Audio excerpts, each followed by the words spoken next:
Hey everybody, Robert C here with On the Road to 53, which we're going to talk about the initial cuts and trades the Philadelphia Eagles have done before Tuesday's deadline to cut the team down to 76 players.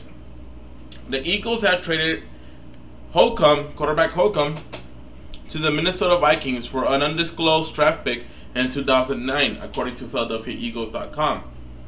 Now, as Eagles fans, we always saw this coming. We knew that Holcomb was trade bait for someone. And this is why I love the Eagles front office so much. Yes, I have questioned them at times, especially with a wide receiver core. Not anymore, but I have in the past. This move reminds me of what I call a Dolphins ripoff that we did to them. Let me explain. We traded A.J. Feely to the Miami Dolphins for a second round pick, which became Reggie Brown, our starting wide receiver.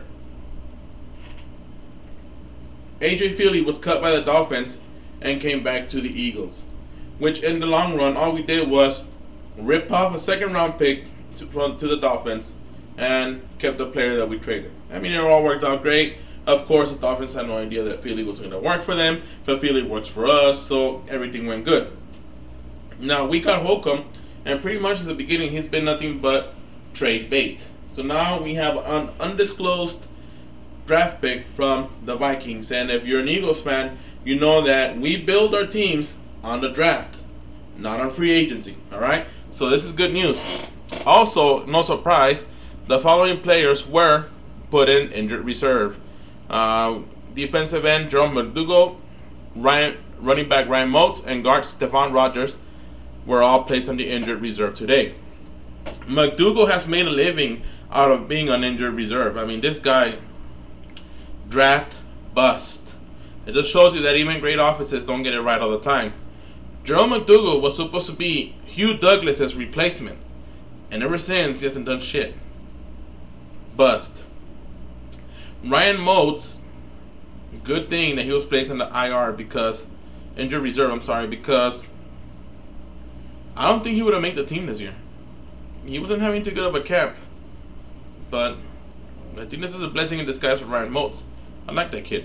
Stephon Rogers, I don't know much about him, to be honest with you. He had some solid practices, but I don't think he would have made the team either. No surprises. The Eagles made some cuts. Jeremiah Trotter being one of them, which was shocking. The other ones were not surprising. Kicker E.J. I'm probably gonna say the name wrong. Cochrane. Wide receiver Derek. Oh my goodness. Faulkner. Tight end Kyle Hunt, and wide receiver Jermaine Jamison. Safety Chris Smith and guard Chris White. All no surprises. Okay. There's two more that need to be done by tomorrow, so we'll see what happens. And that's it for today. As far as On the Road to 53, it's getting there. We still got to see what they do with the right receivers. I really thought Bloom might be one of the first initial cuts. We still got two more to go. We'll see. We'll see what happens. What will happen at the fullback position? That's another one that remains unanswered. We'll see. We'll see. And that's all for today. Have a great Eagles day, like Dave Spadero says.